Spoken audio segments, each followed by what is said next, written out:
Welcome to the Be About Being Better podcast, where we help people make evidence-based, sustainable, small changes for their health that compound into huge shifts towards a better, more vibrant life. I'm your host, Abby Stacey, a health and life coach, future registered dietitian, a master's graduate from Columbia University, and a certified intuitive eating counselor. And I believe that we can't make lasting or meaningful change single-handedly. So I'm so happy that you're here so that together you can see that a diet-free, sustainable lifestyle is possible, and you can leverage that to live a better life. And remember my disclaimer, this podcast is meant to give you general information and is not meant to substitute or replace medical advice, a diagnosis, or service treatment.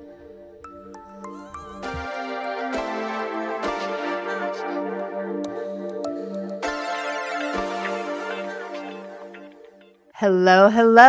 Welcome back, y'all, to the Be About Being Better podcast. I am so happy that you're here. We are diving into today why MyFitnessPal is not your pal. It is not your friend. You do not have a friend in me. And this episode is for you if you feel like you need to track everything. Maybe you're using one of these apps, MyFitnessPal or something like it, and you feel like you need to track every single thing that you eat. And you become guilty or you feel stressed when you don't, and you have a lot of anxiety around this, especially if there's something on there that you ate that you're not able to log, or if you're going to a place and you don't know what was in the food. If that gives you a lot of anxiety, this is definitely for you. If you struggle to connect socially because you're worried about how you're going to log or track your food, or you're starting to count up all the calories of what you're eating in your head, this episode is for you. This is something that we're going to be talking about throughout listening to this podcast. So if you're just finding us, please subscribe so that you can get notifications when we have new episodes every Thursday. But this is something that we're going to introduce today, but it's going to be coming up in various episodes in different ways as we dive into intuitive eating.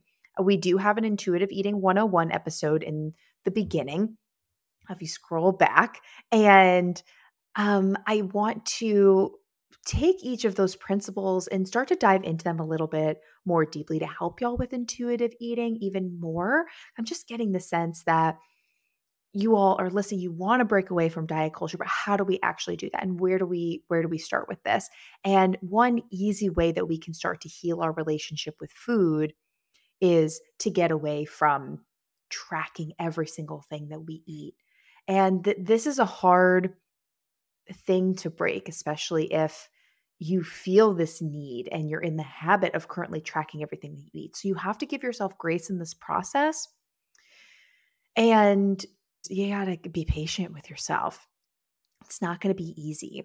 And I will say, to preface all of this, I do see some benefit into getting a holistic view of your day and maybe logging a few days, not necessarily on MyFitnessPal, but could be anywhere, just to give you that nutrition education for yourself, to use it as data, as like, okay, this is where I'm at. This is my baseline. And you can start to learn, oh, here's the breakdown nutritionally of the foods that I like to eat. And you might learn a couple things, and some things might surprise you.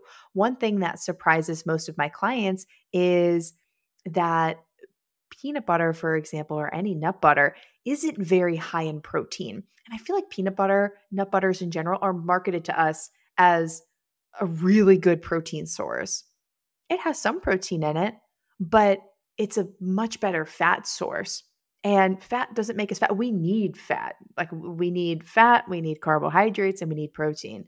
So it's important to get all of those things in. And nut butters are just a better fat source. They have some protein, but not a lot. So if you're using that as like your main protein source throughout the day, like, we got to loop in some other sources. And I'm not saying that you need to go eat a whole chicken, although chicken, turkey, fish, very like low fat protein sources, and they're very lean, super good, very high in protein. But I'm not saying that you have to eat that. There are other vegetarian sources of protein that you could be eating as well. We just need to be intentional about what those are. And so I think it can give you some good data on what are your patterns, where are you deficient, and with the foods that you like to eat, what is that breakdown? Because all foods fit in our diet, and when I say diet, I'm not saying a plan that you follow, but just in your nutritional profile, what you eat in a day, all foods can fit. So if something doesn't have a lot of protein, doesn't mean that we can't eat it. You can and you should eat it if you like it. It can just give you some data and perspective. How can I balance my whole day? How can I balance this meal? What else could I add? Not what are we taking away? What else can we add to make this meal more balanced, where I have adequate carbohydrates, fats, protein, maybe some fiber? I find that MyFitnessPal puts us at way too much of a caloric deficit. It is severe. Most of the clients that tell me that they use MyFitnessPal or have used it in the past, and I know from my own personal experience, it put me at 1,200 calories, 1,200. That's the amount of calories that's adequate for a toddler. It's just not enough fuel. It's too much of a caloric deficit for us. So it's important that if you're using any of these apps, which I'm strongly discouraging you from using them, but if you're in the habit, you need to make sure that you are personalizing your nutrition in there and you're not letting this app that is all about weight loss, that is so immersed in diet culture. You need to make sure that you are inputting what is going to work best for you and your body to get to your goals. And this is something that I personalize for clients. The app automatically puts you at such a caloric deficit. So you need to have personalized nutrition and nutrition goals, understand what's best for you and your body to get to your goals, and put that in the app if that's something you're using. Now, I'm not recommending that you use MyFitnessPal, but if you are using it or just using it to get a couple data points, you need to make sure that you have personalized macronutrients and a personalized calorie breakdown so that you can put that in the app and change the percentages. So you're not using and going off of what that app is giving you, because this app is so immersed in diet culture, so focused on weight loss. Like that's the goal. And that's not healthy. And that's what we're trying to get away from, because it's making it all about a number, not actually fueling yourself. It's about the weight loss. And with this app, we got to take it with a grain of salt. This app is run based on the people that use it. So you can, if there's a new food, like, new creamer out there or something, you can, as a user, upload the nutrition facts of that specific product. But that doesn't mean that it's accurate. Like, we have human error and people might be guessing or read something wrong, or it just might not be accurate. So we always have to take these numbers with a grain of salt. So when we're living so by the number, it's like we don't even know if that's accurate. And if you just search eggs, do you know how many choices for eggs come up?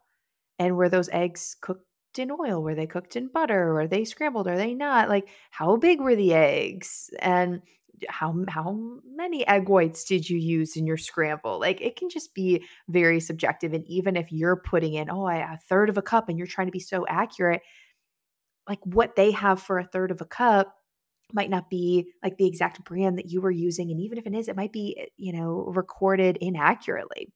So we just have to take all these things with a grain of salt and not take that as gospel, as they say. Not take that as the truth, because we don't really know if it is. So it's better to take the emphasis off of the numbers and more on how you feel and how your plate looks. I think it's better to look at various food groups. And what I recommend is, when you have your plate, to have half of your plate be filled with fruits and vegetables, a quarter of your plate protein, and a quarter of your plate carbohydrate. And then fats can be mixed in. Maybe you top something with cheese, maybe you got avocado, maybe you cooked with some oil, things of that nature. Maybe you have a spoonful of peanut butter or a handful of nuts on the side, things of that nature. But that's how you know you have a balanced plate, when you have multiple food groups together. So let's focus on that and, like, what can we add versus what do we need to take away, or how do I plan out my day? I see so many people on TikTok, they're like the fake crying sound. It's like, oh, I gotta, force myself to eat this bowl of cereal or to have these eggs at 9 p.m. when I just want to go to bed because I haven't hit my protein goal for the day. And it's like, if we are just so beholden to these numbers, like, that's just no way to live. That's when food becomes forced like that. That's not a healthy relationship with food. So we want to take the emphasis off of the numbers and more on maybe the food groups, and are we balancing those out? I think that's more important. And when we live by the numbers and we're just trying to hit these goals and hit our macros, it changes our eating habits in a way that we ignore our hunger cues. Because it's like, even if our body's saying we're hungry and you're getting those physical signs, you might say, nope, I can't eat that. I can't eat right now because I'm already over my macros for the day. You might be ignoring your fullness cues. You might feel full, but it might be, I didn't hit my protein goal, so I need to eat more. It's like, okay, but you're ignoring your body's cues. You're losing trust with yourself. You're actually hurting your relationship with food. And you might really want to eat something, but if that doesn't fit your macros for the day, for what you have left or what you need to hit your goals, you might choose something different based on what you're actually craving and what you want and what your food preferences are, just to hit certain numbers. Y'all, that is no way to live, and that's no way to build safety and trust with your body. So I recommend that we get away from MyFitnessPal. I think the negatives and how harmful it is to our relationship with food so much more outweighs any benefit that there is. Because you could get with a coach, you could get with me, and I could teach you and I could tell you without you having to make an account and trigger yourself with MyFitnessPal. I could tell you, hey, I know you eat a lot of peanut butter. I know you like that Jif. Crazy for Jif. Choosy moms choose Jif. But it's not a great source of protein. What else can we add? And that is a much healthier way to approach nutrition and learn about it from a professional that knows, versus you having to risk hurting your relationship with food even more by triggering yourself on this app. I'll say get away from it. I think the negatives definitely outweigh any positive benefit. I'm going to be honest. How I do things with my clients now, because I'll be honest with y'all, in the beginning, I did use MyFitnessPal with my clients. And I was like, this just isn't sustainable. I want to get clients away from this. And I don't like that we use it. So we don't use it anymore. This was, very early. I mean, I started my business 5 years ago. So we've changed a lot since. So when you know better, you do better. So we don't use it anymore. And what we do instead, I always make sure that my clients are okay with this and ask them, what are you comfortable doing? Because ultimately, I do need a base. I need to see how they're eating to improve their nutrition and to give them personalized suggestions. And I don't give out meal plans because me telling you to eat salmon and asparagus for dinner, like that's not going to help you in any way. Number one, I don't even know if you like salmon or asparagus or if you would eat that. I want you to eat what you want and what's a part of your culture and what you enjoy. And just what can we add to make it more balanced? That's all. Keep it very simple. Nutrition is very simple. We make it so complicated. Diet culture wants it to be complicated, because they want you to be so confused that you just follow their plan. And it's like, no, nutrition can be very simple. And it's not very sexy to just say, eat fruits and vegetables, quarter carb, quarter protein, keep it balanced. It's okay if it doesn't really look like a half, a quarter, It could look like a third of a third, a third, look more like a peace sign. There might even be a meal where you just have one food group, and that's okay. It's one meal out of how many you're going to eat this week, how many you're going to eat this year. Give yourself grace. It's fine. You can go to an Italian restaurant and order pasta and get the bread and have a couple glasses of wine. You will survive. Everything will be okay. I don't want you to feel guilty about that. I just want you to enjoy that. So anyway, what I do instead of giving people a meal plan or having them log on an app, if clients feel comfortable with this, I'll have them send me photos just for a couple days at this, start of when they start the academy. They'll send me photos, and it's really easy. Most people are taking photos of what they eat anyway, because phone eats first. So it's very easy and low tech for them, because it's annoying. It takes a lot of time, energy, and attention to be logging every single thing that you eat and looking up every single ingredient. Like, it takes a lot of time. How much farther along could you be in life if you spent less time logging everything that you eat and everything that you consume on MyFitnessPal? How many other things could you focus on? If that's not enough of a call to get you to stop using the app, like, hello. We got to get away from this. So anyway, what we do instead, they send a photo of what they eat in a whole day, so I can gauge portion sizes, their food preferences, their food patterns. Like, if I didn't get anything for breakfast, I'm like, hey girl, hey, didn't see any breakfast. Did you have breakfast? No, I skipped breakfast. Or I just had a nice coffee. And that's okay, because I need to see a baseline, because then I'm able to give that personalized feedback. Hey, We really want to make sure that we're having breakfast. Here are the benefits of eating breakfast. You're going to have better blood sugar. You're going to have better energy levels. It's going to help balance your hormones. You're going to have more energy, attention, focus.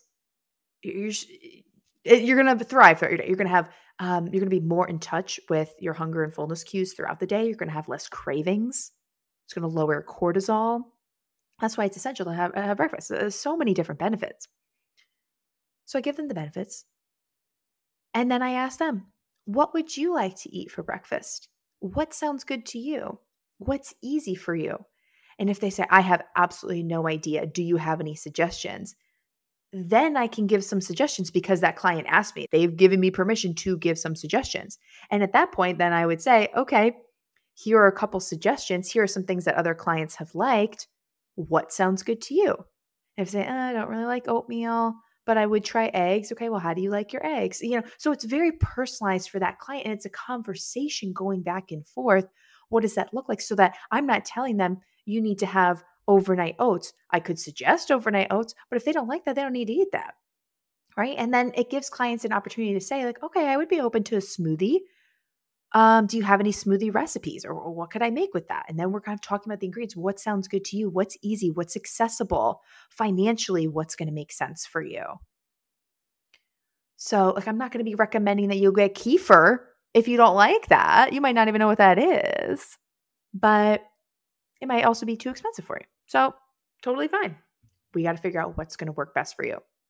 And I could say, hey, I see you're not eating breakfast. Here are the benefits of eating breakfast. What suggestions do you have? You might already know, and you might say, oh, this was just a one-off day. I normally eat X, Y, Z. Okay, great. That's why we take an average of the days, and I can see on a few weekdays, first weekends, what are things looking like for you? Well, what is a baseline? And I'm able to offer some personalized suggestions. The photos are really helpful. I just learned so much about people, and I can make really personalized suggestions. And it's very low tech for the client. And in my experience, really hasn't been triggering in any way. And if clients have said, hey, I really think the photos wouldn't work for me, I can think of 2 clients that have said that since we started switching to this in the last couple of years, that we didn't even do the photos at all. We had another way to figure out that their baseline, and that was fine because some people have a history of eating disorders, and that's too much for them. Okay, great. Well, we're going to do something else. And we're going to personalize it for you. But for the majority of clients, this tends to be really helpful, very low tech and low trigger rate, which is what I want because I want to be helping you heal your relationship with food. Fortunately, we just got to have a baseline somewhere because I'm online. I need to see how things are so I can personalize those suggestions for you. So that's what I would recommend is getting some personalized support with this. And that's what we do in the Academy. So head to the show notes and take our quiz to see which one of our health coaching programs could be for you. We always have open enrollment. I'm always interviewing people for our next class. And if our next class for the Academy doesn't start for a couple months, we have a program that you can start with right away, our Begin Better program. And how I designed that curriculum, I looked at my most successful Academy clients. The Be About Being Better Academy is the program that I've had launched for over 5 years now. And that's my baby. We've made it better and better and better. Each class looks different. It's better based on the client's feedback. People fill out a survey at the end of every class and they tell us how we can make it better. And then we make those changes for the next class. So it's ever evolving. And so that's my signature program. And those are the clients that I work with the most closely, spend the most time with them. They get the most community. They get the most accountability. And we meet the most frequently. So that's really my signature program. But I launch that, only a couple times a year. So in between, I take people through our Begin Better program. So to design that curriculum, I looked at my most successful Academy clients and I was like, all right, these are the habits that they had coming into the program. These are the mindset things that they already had. Let's teach people this before the program. And to make clients even more successful in the Academy, what would they need to know beforehand going in? So that's how I designed the Begin Better program. It's like, what do you need to know as far as foundations? And you get a lot of accountability in that program. And we just focus on one healthy habit for the week. Just focus on one thing. Like week 1 is just all water. We're just going to focus on you hitting your water. You watch a 10-minute video. So the program takes 10 minutes a week. We all have 10 minutes to focus on our health. You watch a 10-minute video. And for that week, I give you all of my tips, tricks, philosophies for that healthy habit. How do you weave it into your busy schedule? And how do you do it in a sustainable way? So I give you all my tips. And then we're talking in the DMs throughout the week. Hey, like, how's your water goal going? Hey, what even is your water goal? What challenges are we experiencing with hitting your water goal? So the whole week is just focused on that. So you can weave that into your schedule, and that's your sole focus. And then the next week, we focus on movement. How are we going to get more movement in? What does a good exercise routine look like for you? What are you currently struggling with now when it comes to exercise consistency or exercise interest? So yeah, we just focus on 12 different healthy habits over the 12 weeks. We work to weave those into our busy schedule. So by the end, you've learned so much about a non-diet, sustainable, healthy lifestyle. You have a really strong foundation, and then you are ready to transfer into the academy. So a lot of clients will go through that program as they're waiting for the next academy class. And we normally host specials, so right now you can get into that Begin Better program for free if you commit to the next academy class. So that's what we do. And because I want to help y'all, and I want to help y'all year round. And I know that these things take time. And especially with MyFitnessPal and tracking everything, it's a really hard habit to break. So if you're someone that feels like they need to like log everything, just try, and you're doing it every single day, just try one day a week, and just take small steps. Ask yourself, what is one small change that I can make? What's one thing I can do to do this less? And if you are ready to start tracking a lot less, but you still want to track something, I think tracking protein is fine. Not that you have to log it on an app, but just to like learn, okay, the things that I like to eat, how much protein is in there, and starting to learn your protein goal, what's a good amount for you. And it's hard to say on the podcast now what's a good protein goal for you, because I don't know. It depends on so many factors, but this is what we personalize in our programs. So start to think about protein. And I think if you don't worry about calories and you just worry about protein and getting your protein goal, normally the other macros will kind of fall in line. Normally you'll be around your calorie range and you'll feel better. Protein gives us so much energy, and that's how we build muscle. It's the most thermodynamic macronutrient. That means that we burn the most calories as we're digesting it.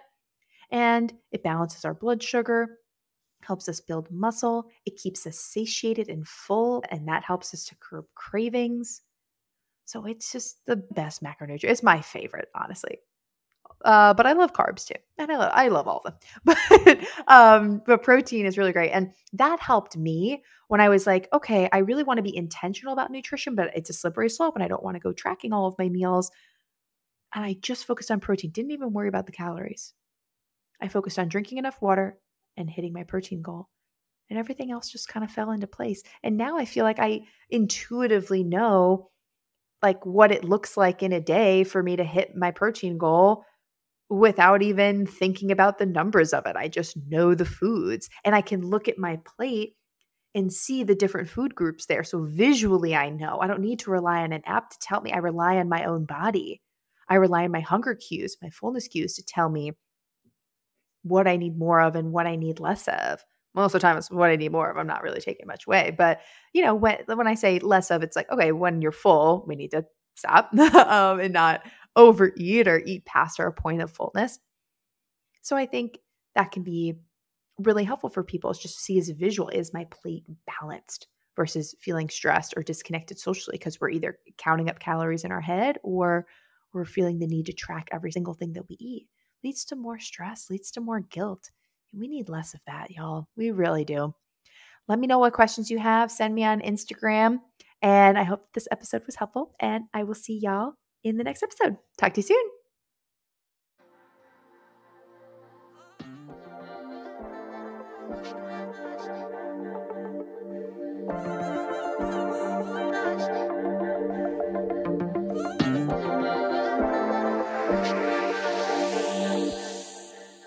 Hey Hey y'all, thanks again for listening to the Be About Being Better podcast. I so appreciate you. If this episode made you laugh, smile, think about yourself or your life differently, in any way making your life better, I empower you to share the show with 3 people who, just like you, need to hear this message and have this type of transformation in their lives. I personally read all the reviews of the show and see the Instagram story shares, and it honestly gives me so much joy to see that our mission is making people's lives better. And the reviews really do help in increasing our impact. So thank you so much for taking the time to do that.